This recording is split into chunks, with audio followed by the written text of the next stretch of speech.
O vereador de Curitiba e deputado estadual eleito pelo PT, Renato Freitas, denunciou ter sido tratado como bandido por policiais militares na quarta-feira, dia 23, enquanto acompanhava a votação que autorizou a privatização da Copel na Assembleia Legislativa do Paraná. Para analisar essa questão e o incômodo da sociedade com o empoderamento da população negra, nós conversamos agora com Nilma Lino Gomes, que é professora da Universidade Federal de Minas Gerais, foi ministra da Igualdade Racial e é integrante do GT da Igualdade Social no governo de transição do presidente eleito Luiz Inácio Lula da Silva. Olá, professora Nilma Gomes, tudo bem? Prazer recebê-la aqui no Revista Brasil TVT. Muito obrigada pelo convite. Professora, eu trouxe esse relato do vereador Renato Freitas, vereador eleito deputado estadual lá no Paraná, porque nós estamos no mês da consciência negra, professora. E é engraçado, é incrível, como o empoderamento da população negra do país vem causando muita indignação de setores da sociedade.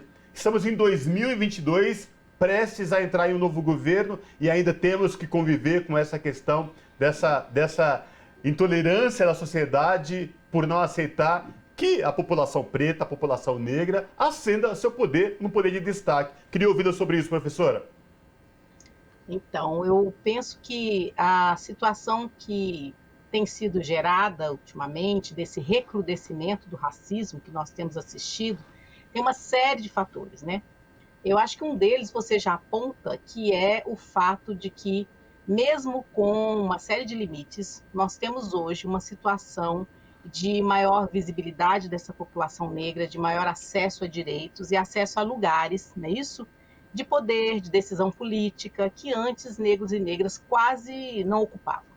E esse processo é fruto de uma luta, não é isso? Uma luta histórica do movimento negro brasileiro, desde as primeiras formas do movimento negro no século XX, até esse movimento negro do século XXI, que eu costumo dizer, e também do próprio processo político reeducativo que esse movimento tem feito, junto com um processo de denúncia, que é ganhar e conseguir que pessoas também não negras, né, que pessoas não negras se entendam também como responsáveis pelo combate ao racismo. Então, acho que isso tem causado uma mudança na sociedade. E essa mudança na sociedade, ela tem a ver também com os tempos que nós passamos, não é isso? Desde o golpe de 2016, e aí eu estou falando do período mais atual, até a ascensão da extrema-direita ao poder, em que a gente vê valores, né, comportamentos, não somente racistas, mas machistas, violentos, LGBTQIA+, fóbicos, sendo exaltados, digamos assim, sabe? Sendo quase que cultuados na nossa sociedade, sem nenhum tipo de restrição, quer seja do ponto de vista moral, quer seja do ponto de vista político, quer seja do ponto de vista legal.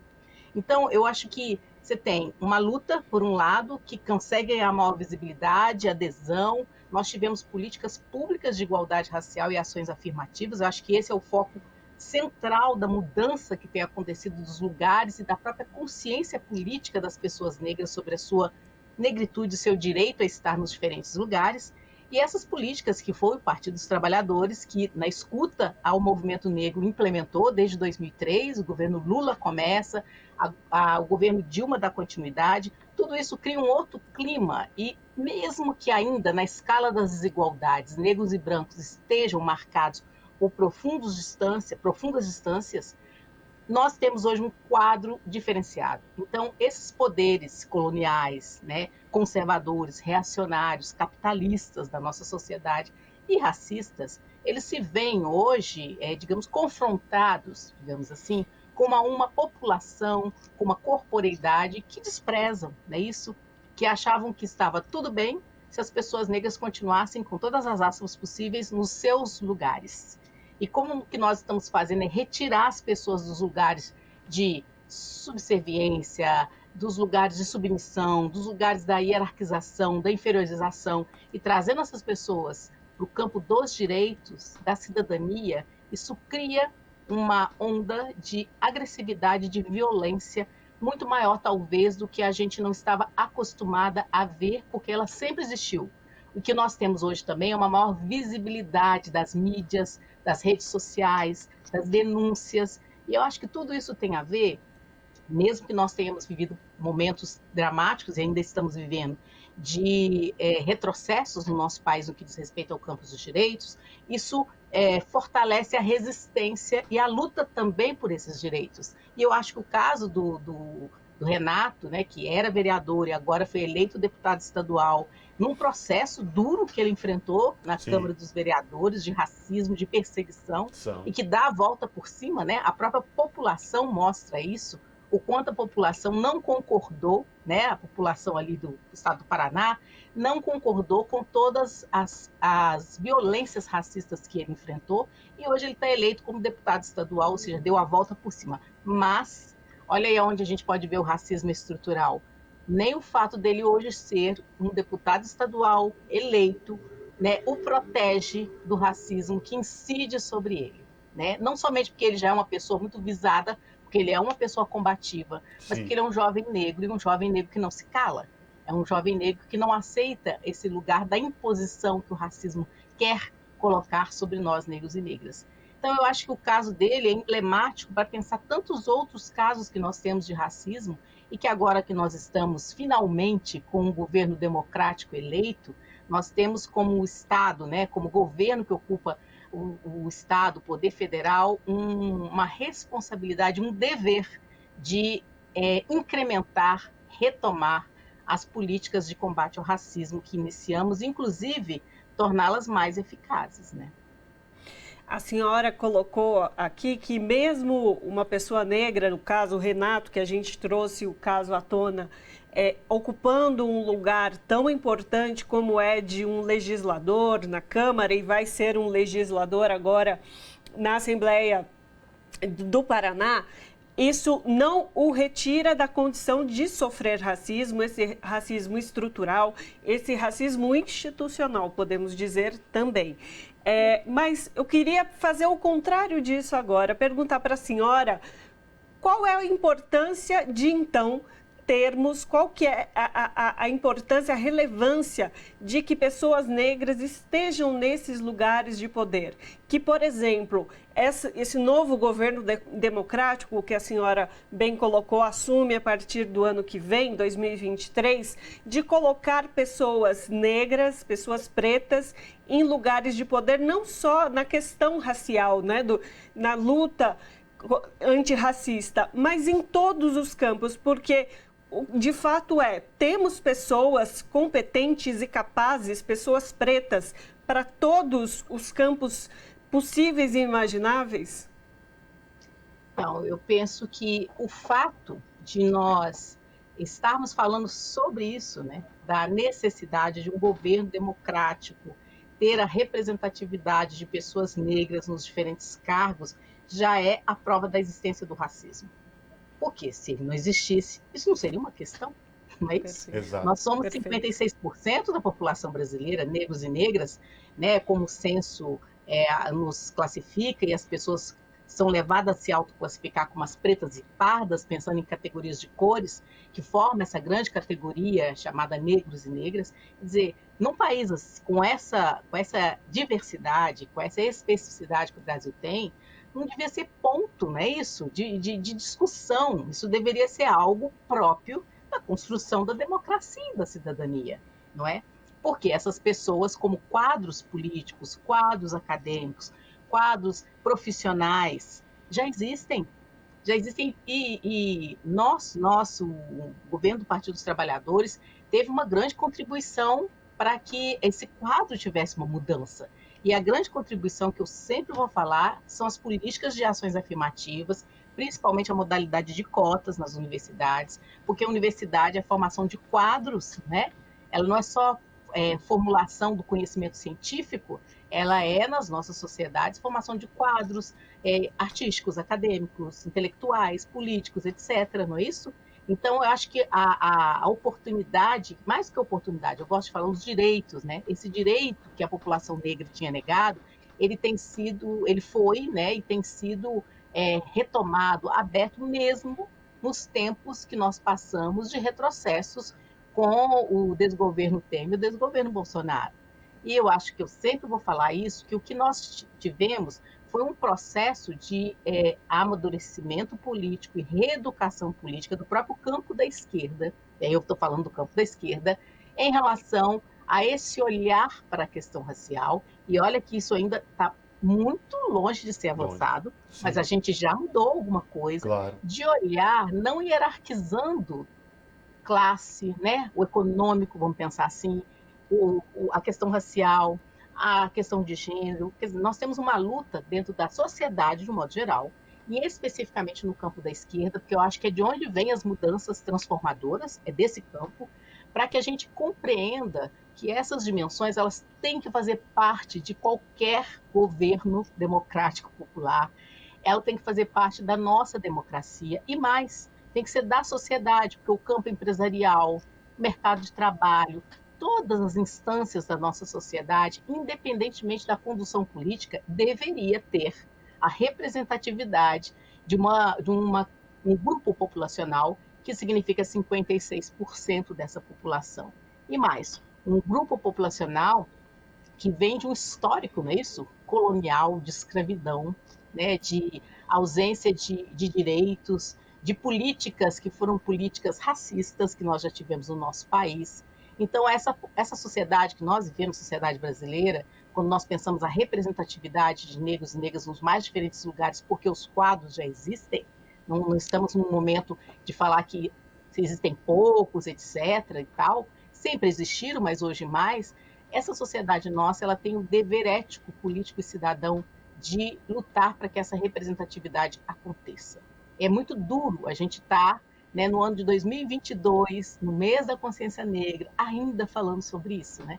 É, Então, há uma expectativa do movimento negro que nesse novo governo do presidente Lula a gente veja essa representatividade de fato no primeiro e no segundo escalão, porque para o terceiro, quarto escalão, etc., sempre estiveram, é né? E verdade. com competência para estar, eles têm competência para estar nesses espaços, assim como mulheres, né?